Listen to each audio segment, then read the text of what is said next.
Hello, and welcome to another episode of Distinct Authors.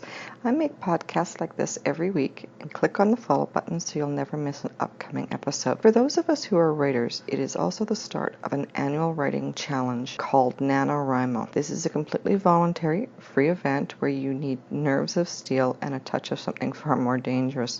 For the first-timers or those who have never tried it, Nanowrimo stands for National Novel Writing Month. It's a month-long writing challenge where those of us who are crazy enough to take part spend November writing a brand new 50,000 word novel where we challenge ourselves and those we know in the writing community to push through and complete our goals regardless of exhaustion and burnout and responsibilities and other things that are going on in our lives. Each year there are hundreds of thousands of people who take part, from authors who have never written a thing to those who are published several times over. NaNoWriMo is about more than simply writing 50,000 words down. It's also about community, about sharing the experience and supporting each other and supporting literature as a whole. Each week, pep talks are sent out to participants designed to encourage and motivate us to keep with our goals and keep pushing through to complete the 50,000 word goals. I have connected with other authors locally to do write-ins and just to make this a supportive connection, as well as create a network of online authors who I have become friends with. This year, many of my friends are taking part, including some who are new to NaNoWriMo and some who are far more advanced, who have been doing it for a number of years. This is an amazing challenge to rally around. NaNoWriMo focuses on the length of your project and not the quality. It is designed to push you to create your first draft, a raw, jagged piece of material which, when you have the time and motivation, you begin to edit and polish. When I say a first draft, I mean the basic ideas where you've got your plot, your character, your setting, everything is kind of on paper and handy, and you know, it's a very rough material, and it can take a few rounds to actually, get it polished and submittable. When you're writing a nano, when you're doing your first draft, you want to make sure that you're simply getting the idea down. Punctuation, spelling, those sorts of things can all be dealt with in your edits and your revision periods. So, for me, the motto of write first and edit later holds very true. It isn't about working towards polished, submittable piece, but rather the journey just to get the idea down. It's a challenge to continue to write without falling into the habit of editing as you go, which can ultimately set you back, so that your first chapter may be polished and beautiful, but by the time you've gotten to the end of the book, you've really redone it to the point where it's no longer a comprehensible piece. It's very disjointed. So with NaNoWriMo, it really does focus on specifically getting your first draft done. That's it. One question I've gotten in the past from those who have never taken part in it or even heard of it is, how do you do it? How can you sit down and honestly do a 50,000 word novel in 30 days? The answer? Be prepared. Now, if you're like me, a pantser, and I'll explain in a moment, Nano is a slightly bigger challenge. As a pantser, I don't sit down and map out the entire book from opening act to the ending. That's a plotter. I have tried it in the past and it has been a dismal failure. I get into when I have tried plotting in the past, what I do is I've gotten into a number of pages and suddenly my characters are doing their own thing and I am simply a vessel they use to tell their story. So how can a pantser be prepared for this challenge? If you don't plot it out, well, do you start off the month with nothing and hope for the best? Or do you take the opportunity of September and October to get prepared in some fashion? What I've done in the past is I've done it both ways, actually. I've done it where I've started off with just a basic idea at the beginning of November, and I've tried going through and writing a book, and I found it to be an exercise in frustration and discouragement, and ultimately didn't finish the month out. I actually put the piece aside and never finished it. So what I've done to really kind of prepare myself and help me get into that mindset is to create the skeleton of my project during the months of September and October, where I take the time to do any research that I need, any world building, character interviews, character identifications, really laying out the basics before you get to the rest of it. And in this document, which gives me a beacon to follow, and it allows me to have something to follow and to really work within as I jump into the deep end of the abyss of Nanowrimo and begin writing. So one of the things that I've done to help myself with this is I've created a handbook. It's a wonderful handbook for authors who are pantsers, which covers a lot of the background details without actually plotting out the book. I take and fill it in page by page, detail by detail, so I have a visual reference point, and then I can enjoy November 1st a little, because while I don't have a solid plot, I am organized. Which brings us to the next point. How do you do so much in 30 days? To keep your sanity, it's always a good idea to set a word goal per day. The easiest way to do this is to divide the number of days you want to write by the number of days you plan on writing. Now, NaNoWriMo runs from November 1st to November 30th, which is 30 days. So if you're writing for 30 days, then you divide 50,000 words by the 30, which works out to 1,666 words per day. But what if you have days when you can't write? When other responsibilities fall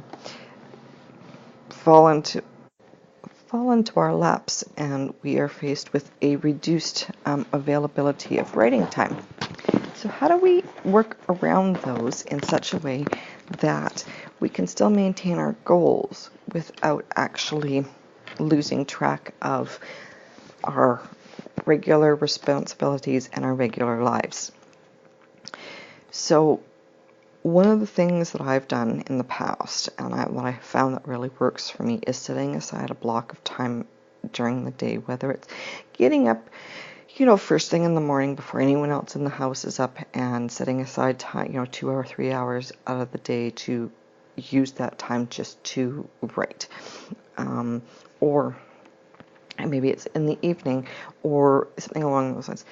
The other part of it too is that, you treat it like it's a job, so you go to work, you work for an hour, you take a break, you work for 2 more hours, you continue on and on and on. The easiest thing since I've started this that I have found as well is looking at it as in a broader sense. So I have 30 days to write, but there's going to be days when I can't. So what I've done is I plan for 25 writing days and 5 days when I'm unable to get any writing done, whether it's you're out of town, you're working, what have you. So instead of 1,666 words, now I need to do 2,000 words a day, because I have reduced the number of days that I'm actually available to write. Now this may seem more daunting, but if you break it down, it's actually very doable. The reality is, if you average your words per page, you're looking at something like this. So for example, single page typed out on your laptop or your desktop, you're looking at on average about 500 words per page. Now if you're double spacing it, of course the number gets cut in half. So to do 2,000 words per day, you're looking at doing approximately 4 to 8 pages per day of writing. And depending on how fast you type, it could be you could potentially have it done in 3 or 4 hours. But there are going to be days when you're going to get 5,000 words, 6,000 words down, but you're also going to have days where you might only get 500 words down. And the key to, to understanding and really working with that is to realize that it all balances out in the end, but having that base goal actually works in your favor. So if you can get more than your base goal, fantastic. Cherish that idea and revel in getting those words down. Now, in my experience, Nanowrimo can be exciting and be stressful and even contribute to the odd sleepless night, but I honestly think it is a challenge everyone should attempt, if for no other reason than the amazing community you will become a part of. And who knows, you may find yourself hooked. So what's Nanowrimo? What is Nanowrimo to me? I've been asked this question every year that I've done this, and I think this is my 4th year participating. This year I was actually talking to someone, and they had asked me what I was going to be doing this year, if I was going to be working on another one of the Forsaken books, or if I was going to be working on a new project.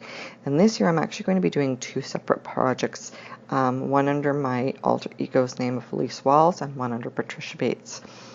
The one under Elise Walls is a novella for the Forsaken series.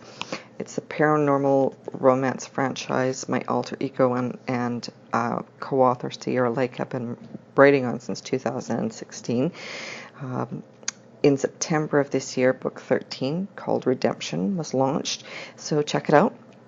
As well, we just, in the last couple of months, we've just released books 1 through 12 in boxed sets, volume 1, 2, and 3. Each volume has 4 books in it, and you can check that out at beachwalkpress.com, and I will have the link directly below in the description box as well.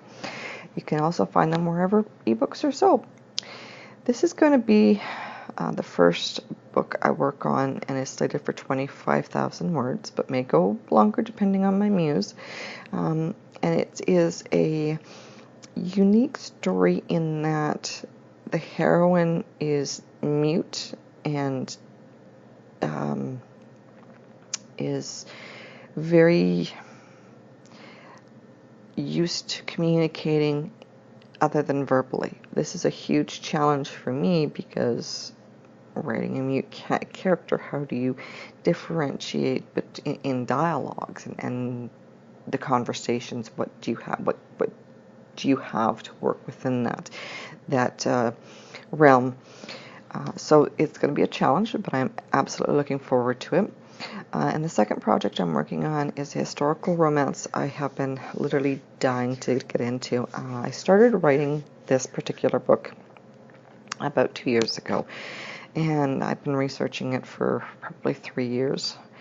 But I got to the point where I was halfway into it, and I found myself really not liking the book. It was really flat. It was one-dimensional. It didn't feel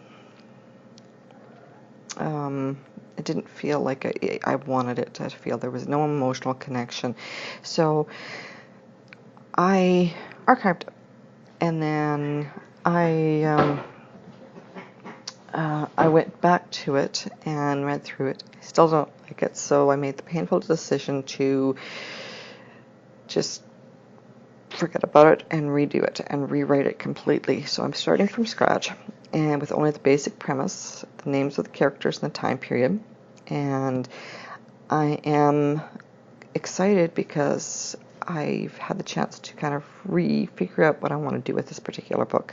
So that's going to be a huge challenge for me this month. Now, I may not get it completed in November, but I can at least get most of the way through it. And if I can even just get half of it done, I will be more than happy, because it is a very big undertaking. So I have set myself some goals. Times when I'm going to write, times to do my podcasts, book trailers, reviews, times when, I am going to be focusing more on family and that sort of thing. And just, stepping away from my writing. That's going to be the key to me.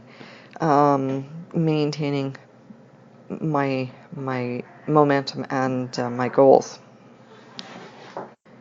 So one of the other parts to this is being aware that no matter what goals you've set, you may have to accept that you may not get them met. So when you're looking at that, you have to be aware that, if you don't get to the end of November and you don't have 50,000 words, it's okay. You need to be able to just accept that and forgive yourself for not meeting it. Regardless of what you're doing, you have to have some optimism about it, but you also have to be aware that there are going to be things that pop up that you just have no control over, and it is going to affect you throughout the month. So forgiving yourself for perceived failures in regards to this is going to be a huge factor to preventing you from really not enjoying this particular experience. So I hope that there will be a few of you who will join me in this crazy ride called Nanowrimo. Have fun, happy writing. Until next time, have a great day, and may it be blessed and filled with all the good things. And a special shout out today, I am going to Stephanie Colo J. Her romantic suspense Find Me will be available November 12th of this month. So I will be doing a little upcoming release for her book, but definitely something to keep an eye out for. And I hope to see you soon.